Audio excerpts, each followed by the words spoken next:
In this video, I'm going to go over some of the very basics using the graphics calculator.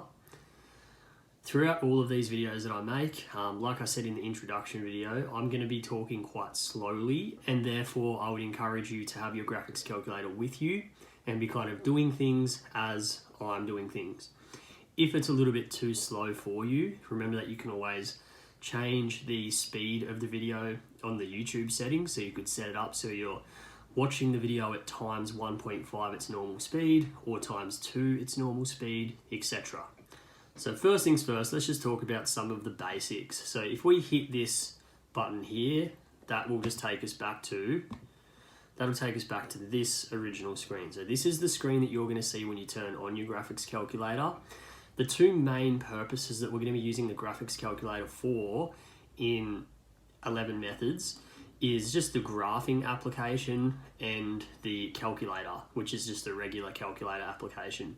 So they're the two options here on the scratch pad. We don't want to ever click the scratch pad. Instead of doing that, we're going to click on new instead to create either a calculator or a graph.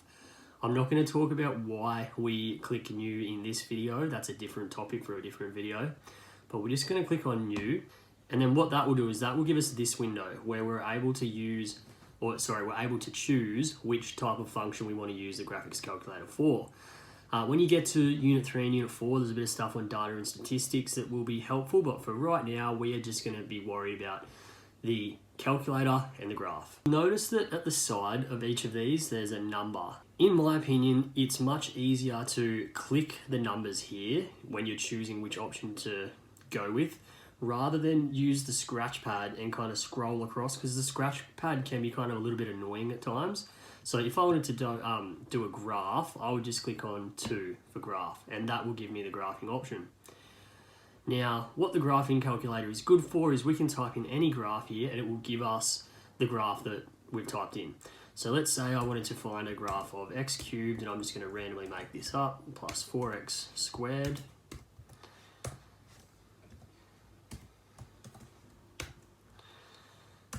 So what we now have is we have that graph, and we're going to move the label. So to move the label, you just click on it and then you drag it, and you can drag it to wherever you want, probably a suitable location that's not near where the graph actually is.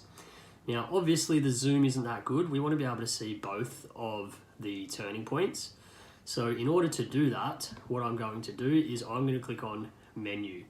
So the way that I can describe this and the way that I've learned, because I'm still kind of learning as I go with this calculator, I look at menu as being a way to go forward. So for example, if you want to do something next and you're not quite sure what to click or where to go, because there's obviously a lot going on with this calculator, menu is the thing that I go to when I'm in doubt, because generally when you click on menu, things will just kind of work themselves out. So I look at menu as a way forward.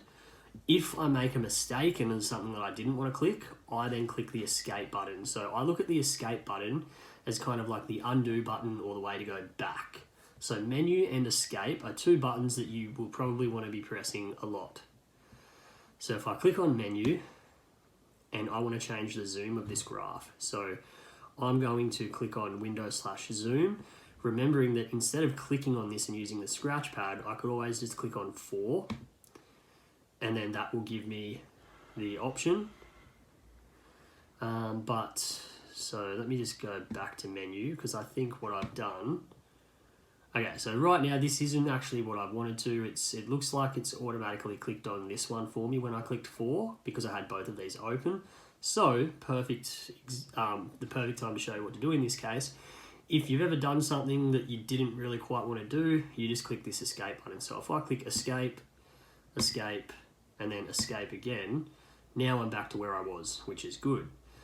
So I'm going to click on menu, I'm going to click on 4, and then there's a few options here. I do want to zoom out, so I can click on zoom out here, or I could just change my Windows settings manually. If I click on Windows settings, so 1, I can actually choose what my minimum and maximum X value are going to be, as well as my minimum and maximum Y value.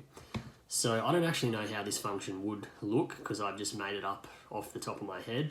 But let's just change this to, actually, I think -10 and +10 is probably fine. We do definitely need to change the Y value minimum and maximum though. So let's make this negative 20 and let's make this positive 20. All right, so that still doesn't really help us. So what we might do now is we might go menu, Window/zoom, and we do want to zoom out. So let's click on 4 to zoom out.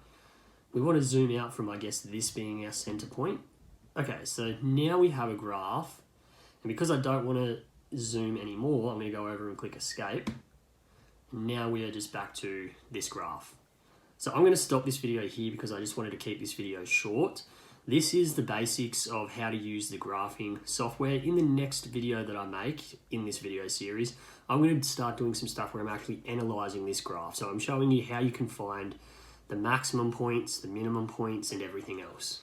Thank you for watching, and I'll see you in the next video.